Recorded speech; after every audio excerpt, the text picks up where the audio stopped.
The Invisible Spire. Part 1. The Phantom Sun. The Black Valley never failed to live up to its reputation. Every inch of it breathed decay, radiation, and slow death. The sky here always hung low, leaden, allowing only a diffused, corpse-gray light to filter through. Everywhere, there were the distorted remains of an industrial past. Massive, rusted trusses leading nowhere, collapsed sections of concrete structures, and the skeletal frames of machinery resembling prehistoric beasts. The silence of the valley was not absolute. It was broken only by a faint, almost inaudible hum emanating from deep within the earth, and the rare, drawn-out whistle of the wind, which seemed like the voice of the zone itself. Flint moved with practiced ease, stepping cautiously but confidently. Every stride was deliberate, every movement economical and precise. His Zarya suit had long ceased to be mere clothing, transforming into a second skin, worn but reliable. Over the years he had spent beyond the perimeter, he had learned to read the zone not only by instrument readings but also by his own intuition, by subtle changes in the air, by the rustling of leaves, by the tremor of a shadow. He was Flint, and the name suited him perfectly, hard, unyielding, shaped by hundreds of zone dangers and devoid of naive illusions. He sought neither fame nor fabled loot. He was driven forward by an elusive craving, something the zone occasionally revealed to those who dared to take risks and were willing to pay any price. This time, his objective was the Solar Shard, not just another firefly or jellyfish. A legendary artifact surrounded by half-forgotten rumors. It was said to create a dead zone around itself, an area where any anomalies were temporarily neutralized. And most incredibly, it was supposedly located deep within the Black Valley, inside an invisible and perfectly spherical anomaly, dubbed the Invisible Sphere by stalkers. One could enter it, but, according to rumors, only a few ever managed to leave. His anomaly detector, old but reliable, continuously chirped, growing increasingly hysterical as he neared the valley's center. Flint kept his assault rifle at the ready, his fingers resting instinctively on the trigger. Fine, ash like snow fell silently from the sky, dusting his suit and blending him into the gray background. Suddenly, the detector went wild, erupting into a piercing, continuous wail. Flint froze. Directly ahead, about 50 meters away, the air shimmered, and something floated above the ground. It was a patch, unnaturally bright, as if torn from another reality. There, a couple of 100 meters distant, the grass was lush, vibrant green, as if it had never known radiation or deadly rain. Trees stood in straight, unmarred rows, their leaves rustling as if stirred by a gentle summer breeze. And above this area, a sun shone. Bright, golden, warm. A sun. Flint hadn't seen one in many years. The Invisible Sphere, Flint thought. Here it was.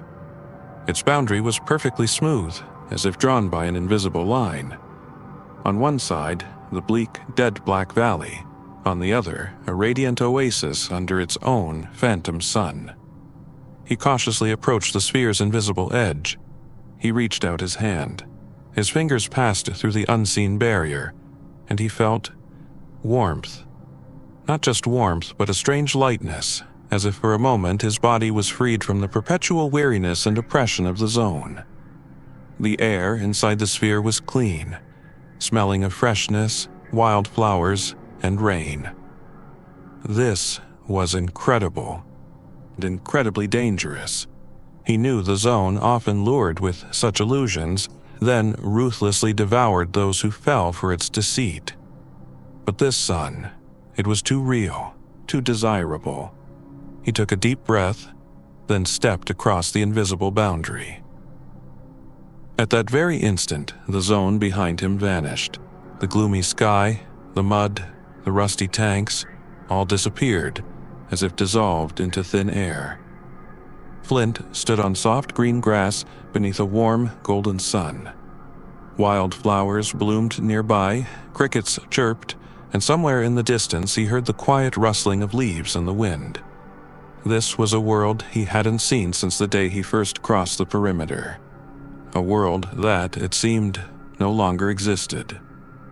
He pulled out his artifact detector.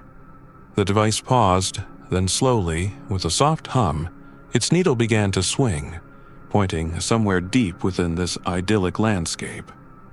The artifact was here.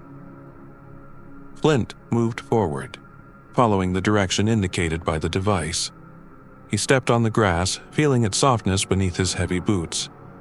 He felt as if a heavy, invisible burden that had pressed on his shoulders for years had lifted.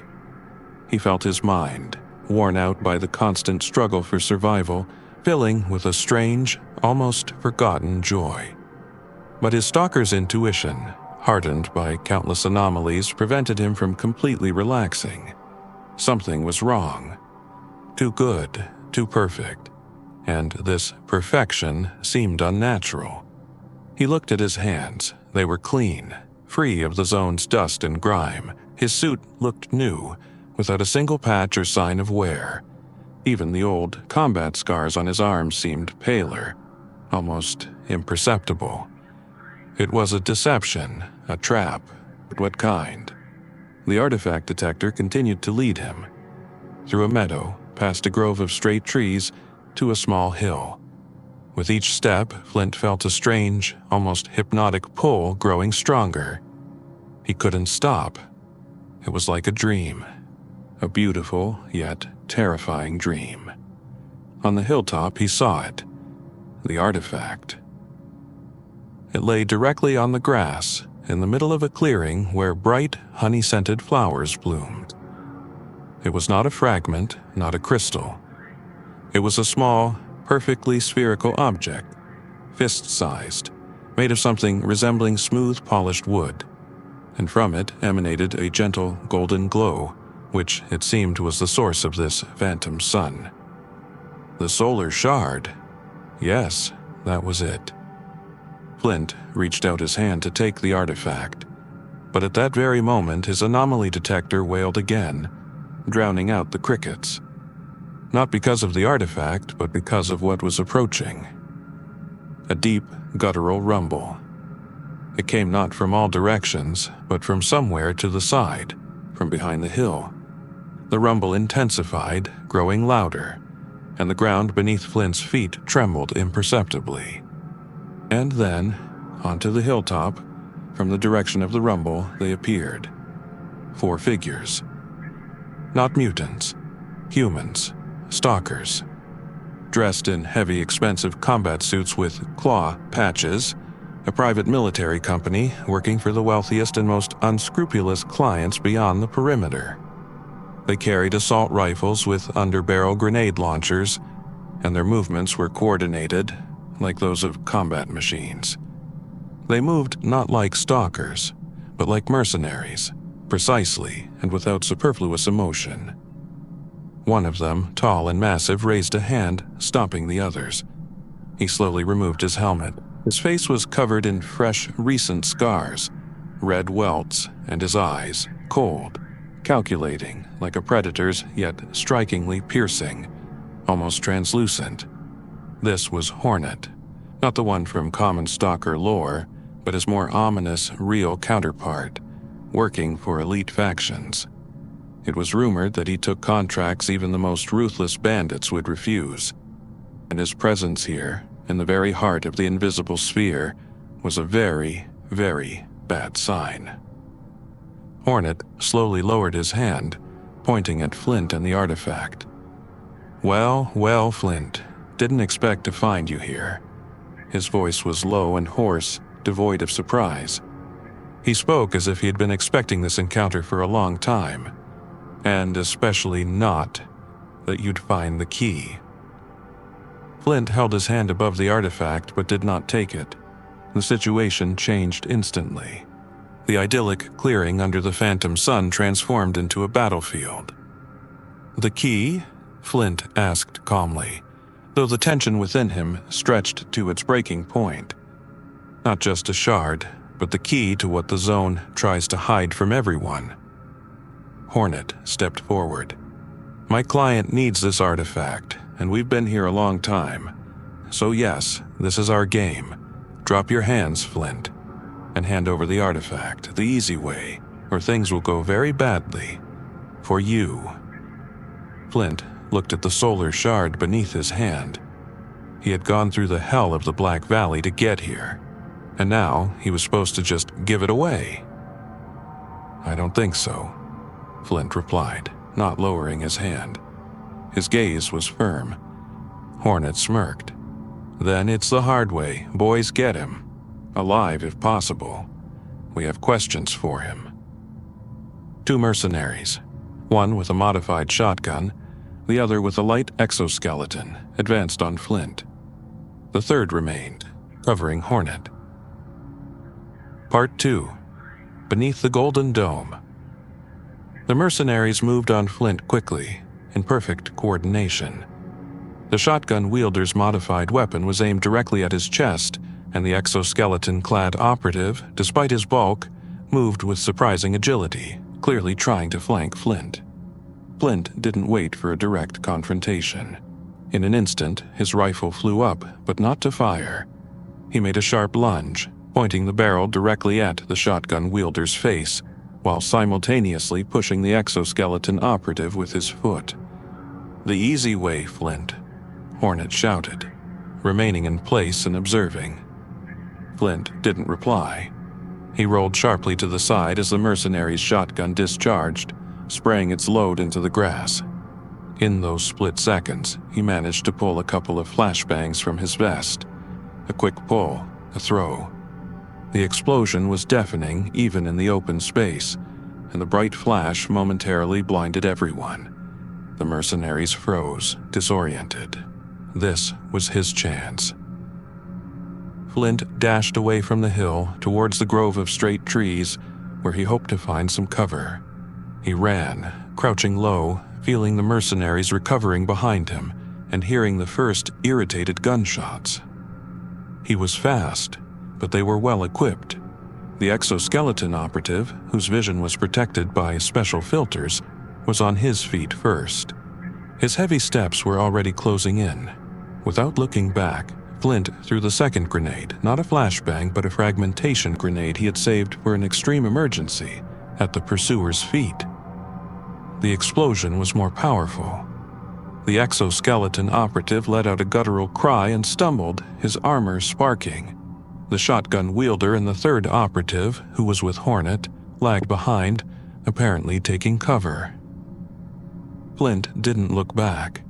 He darted between the trees, his anomaly detector in his hand still humming, but not as hysterically. The artifact, the solar shard, remained on the hill. He knew he couldn't carry it right now. The main thing was to survive. He plunged deeper into the grove. The trees here were perfectly straight, devoid of the usual zone deformities, and their dense foliage cast a deep gloom. But this idyll was deceptive. Flint felt that the invisible sphere anomaly wasn't just creating an illusion, it was alive. It was doing something to his perception, to his thoughts. He listened. The footsteps behind him grew fainter, but did not disappear. Hornet was dangerous. He wouldn't give up. Flint realized that simply running away wouldn't work. He had to find a way to escape this sphere, or, at least, to use it against his pursuers. He began to move slowly, cautiously through the grove, carefully looking around. The trees here were very old, their roots going deep into the ground. Some of them were hollow. Suddenly, his anomaly detector emitted a short, sharp signal. Flint froze. Directly in front of him, in the air, something barely visible shimmered, like a wave of heat. Illusion. One of the rare and not fully understood anomalies of the zone, capable of creating realistic but intangible images. But why was it here, in the sphere's perfect world. He cautiously circled the anomaly. Something was wrong.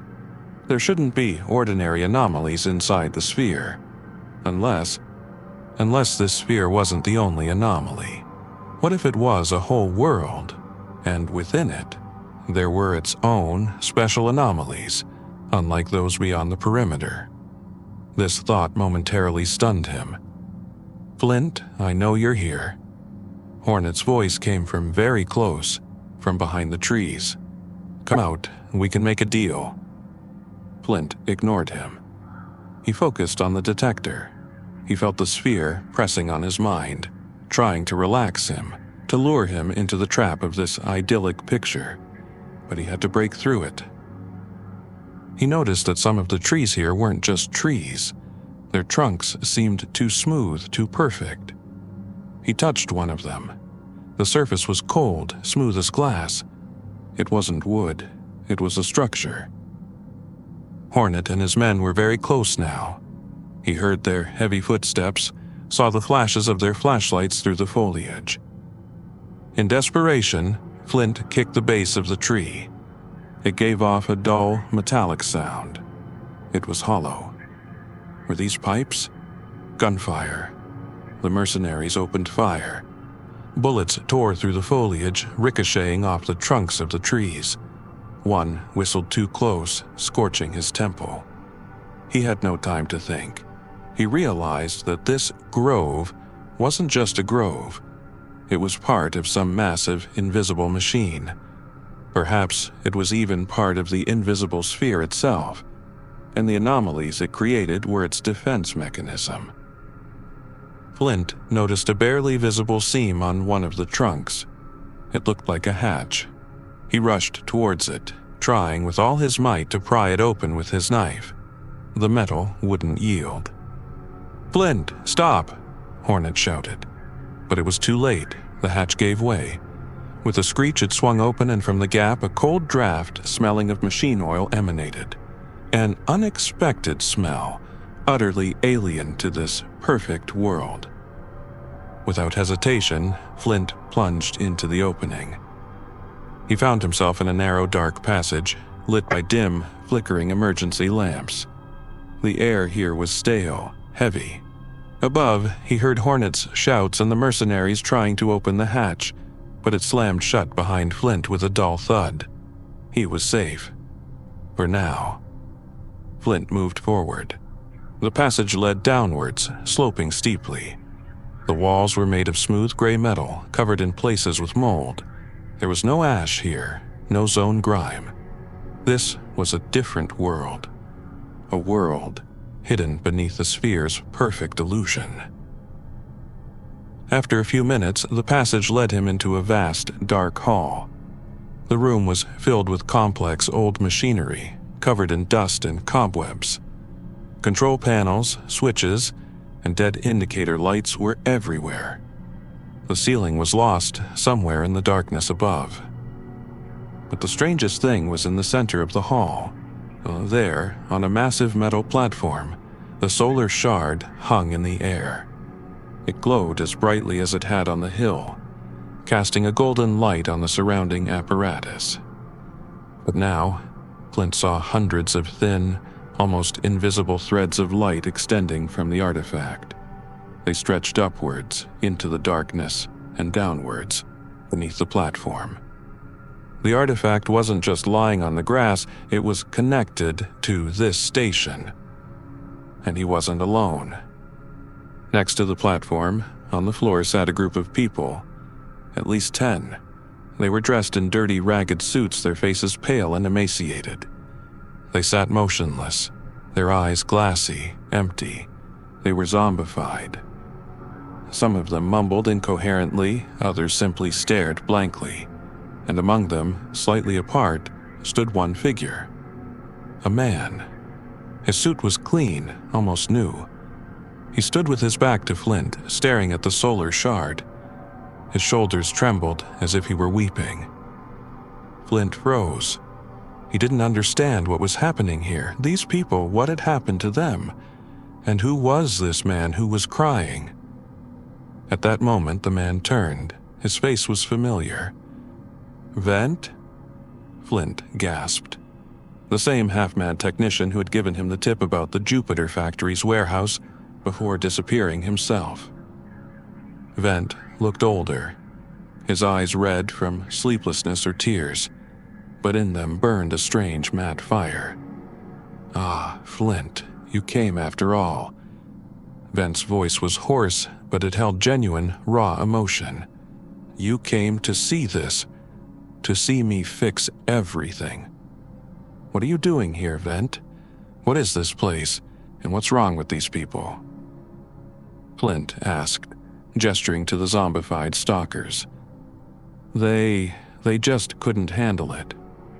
Vent waved his hand dismissively as if swatting flies. Too much information, too much truth, but I'll endure, I have to. He approached Flint, his eyes blazing. This sphere, Flint, it's not just an anomaly, it's a machine, ancient. It collects data about everything, about the zone, about the world, about people. It remembers, and it feels. Vent extended his hand towards the solar shard. And this is its heart. It stabilizes the sphere, prevents it from getting out of control. But it's not working as it should. It distorts everything. It doesn't let people see the real truth. It only shows. And I have to change that. Flint felt a chill run down his spine. Vent was mad, but in his madness there was a terrible logic. What are you going to do, Vent? He asked, his rifle aimed at the deranged technician. I'm going to reset it. Vent laughed, his laughter dry and nervous. Clear all the data, erase it, and then the zone will reveal everything as it is, without distortion. And people will see the real world, the real truth, not this endless lie. Vent rushed to a console at the base of the platform where the artifact hung. He began frantically pressing buttons, his eyes wild. Flint realized Vent was about to do something terrible, something that could change the zone forever, and not necessarily for the better. Part 3. The Singing Heart. Vent, with a mad glint in his eyes, was already pressing the last buttons on the console. Flint lunged towards him, but it was too late. At that very instant, the massive airlock doors behind him burst open with a crash. A flood of light poured from the opening, and then Hornet's mercenaries stormed into the hall. 3 of them, armed to the teeth, their suits gleaming in the bright light, their rifles aimed directly at Flint. Hornet, helmetless, his facial scars appearing even redder, stood behind them, observing with a cold smirk. There you are, Flint, Hornet rasped. Didn't think you'd be playing with our toy, and Vent's here too. What pleasant coincidences. Vent paid them no mind. He mumbled something, his fingers flying across the console. Now, just a little more. It will be purged. The zone will open its eyes. The hall filled with a hum. The solar shard, hanging in the center on threads of light, began to pulse brighter, its golden glow becoming almost blinding. The air around it vibrated, and Flint felt a wave of energy course through his body, causing his muscles to spasm. The zombified stalkers on the floor groaned. Some of them began to twitch convulsively. "What's happening, Vent?" Flint yelled, trying to be heard over the rising hum. He understood. If this reboot was somehow connected to what was happening to the zombified, it would be catastrophe. Reboot, purge, Vent screamed, his voice filled with jubilation. The sphere is cleansing itself of lies. It will show the truth, everything to everyone. The mercenaries opened fire. Tracers streaked luminous lines through the air, aiming at Flint. He dropped, rolled behind an overturned metal crate that offered scant cover. Vent's rifle, lying on the floor, was too far. Flint had only his intuition and a knife. "Take him down," Hornet shouted to his men, pointing at Flint. "And then deal with the madman at the console. Don't damage the artifact." The Claw operatives advanced. One of them, with a shotgun, headed directly for Flint, while the other, in a light exoskeleton, began to flank him. Flint didn't wait. He leaped out from behind the crate, throwing his knife at the shotgun wielder's face. The mercenary recoiled, and in that moment, Flint lunged towards the console, hoping to knock Vent out with one blow or interrupt the process. But he was too late. The very instant Flint pushed off the ground, the solar shard flared. A bright, golden light flooded the entire hall, pushing back the shadows. From the artifact like waves came a sound, not a monotonous hum. It was singing. The singing was otherworldly, deep, multi-layered, and it permeated the very core of being. It contained millions of voices, thousands of emotions: pain, sorrow, joy, hope, despair.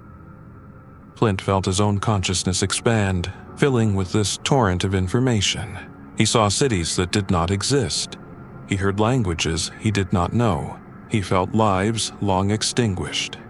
It was memory, the memory of the sphere.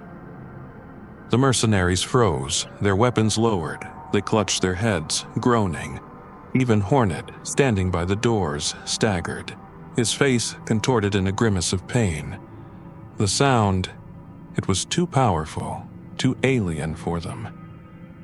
Vent, on the other hand, straightened his shoulders. His eyes gleamed with mad ecstasy. Yes, there it is, the truth," he yelled, his voice barely audible amidst the flood of singing. "The zone speaks." The zombified stalkers on the hall floor began to rise. Slowly, unnaturally. Their empty eyes now reflected the golden light of the artifact, and from their mouths came low, guttural sounds, like a discordant choir joining the sphere's song. Flint felt himself losing control. His mind was on the verge of overload, but through the cacophony of voices and images, he heard something else. A faint but insistent pulse. It came not from the sphere, but from the solar shard itself. The pulse was gentle, yet demanding. It called to Flint. At that moment, with the mercenaries disoriented and Vent completely consumed by his madness, Flint made a decision. He wouldn't listen to the zone speak. He would make it silent. He had to stop this. He broke through to the platform. Breathing heavily, he reached for the solar shard. His fingers touched the artifact's smooth, warm surface. The singing intensified, becoming almost unbearable. Images in Flint's mind flickered at a furious pace, threatening to tear his consciousness apart. He saw exploding stars, the birth of worlds, the end of civilizations, an endless succession of suffering and joy. A cosmic sorrow. But he held on. He gripped the solar shard with both hands. He felt the artifact's vibration resonate with his own body. And he remembered the most important lesson the zone had taught him. Survival isn't fighting its laws, but adapting to them. He didn't try to shut down the solar shard, he tried to alter it, to redirect its energy. Flint closed his eyes, concentrating on the artifact's pulse. He imagined all this raging energy, all these voices, all this memory gathering into a single point, compressing, becoming calm, like water collecting into a droplet, not raging in a torrent. The singing ceased. Abruptly, instantly, a flash of golden light filled the hall, then just as quickly faded, leaving behind only the dim emergency lighting. The mercenaries dropped to their knees, clutching their heads, their bodies writhing in convulsions. The zombified stalkers froze, then, as if drained of energy, collapsed heavily to the floor. Vent, standing by the console, swayed, his eyes losing their mad gleam, becoming dull and empty. Flint stood in the middle of the hall. The solar shard in his hands no longer glowed. It was warm but inert, like an ordinary piece of wood. Flint, breathing heavily, looked at it. What had he done? Hornet, recovering from the shock, raised his head. His eyes, though bloodshot, stared at Flint with animalistic fury. "What have you done?" He jumped up, aiming his rifle at Flint. "You destroyed it. You destroyed our chance." But Flint was already moving. He didn't wait for Hornet to fully recover. He tossed the now useless solar shard aside and lunged at the mercenaries. They were still disoriented, their minds not yet recovered from the sphere's sonic attack. Flint acted quickly and brutally, using his hand-to-hand combat skills honed by years of survival. A blow to the back of one's head, a weapon snatched from another. He took the rifle. Then he finished off the third, who was just starting to come to. Hornet, seeing his men defeated, retreated to the airlock doors. His rifle spat out a wild burst of bullets. The shots ricocheted off the concrete near Flint. "You'll regret this, Stalker," Hornet roared. "My men don't forgive such debts. The zone will remember this." He yanked the door open and disappeared into the gloom of the tunnel leading upwards. Flint didn't pursue him. He was too exhausted. He lowered his rifle, leaning heavily on it. The hall fell silent. Complete silence, as if the sphere, having lost its heart, had fallen silent forever. He approached Vaughn. The technician sat on the floor, leaning against the console, his eyes vacant. He was alive, but his mind seemed to have completely left him. He mumbled incoherently, but it no longer made any sense. The zone had claimed its due. Flint picked up the solar shard. It was an ordinary piece of wood now, without glow, without warmth, without vibration. He broke it, easily, just a common piece of wood. So it wasn't an artifact in the usual sense, it was a heart, or rather, a key to a heart. Flint didn't know what exactly he had done. Destroyed the sphere, reset it to some basic mode, but it was silent. And he felt it would never sing again. He looked at the zombified stalkers. They lay motionless, their faces pale, but the terror in their eyes was gone, as if they had found peace. Flint turned and walked towards the exit. He left the hall, passed through the tunnel, and climbed the stairs into the depot. From there, through the ruins of the dead city, under the low gray sky, he slowly made his way towards the boundary of the Black Valley. When he finally emerged from the invisible sphere, he looked back. In place of the golden oasis, there was now only a dead, gray plain, just like the rest of the Black Valley. And ash. The same ash, falling from the sky. Flint hadn't found a solar shard capable of neutralizing anomalies. But he had found something else. He had confronted the true nature of the zone, not just its mutants and anomalies, but its mind, its memory. And he had forced that memory to be silent. He didn't know what lay ahead. Hornet and his men would likely not forgive him, but that would be a completely different story.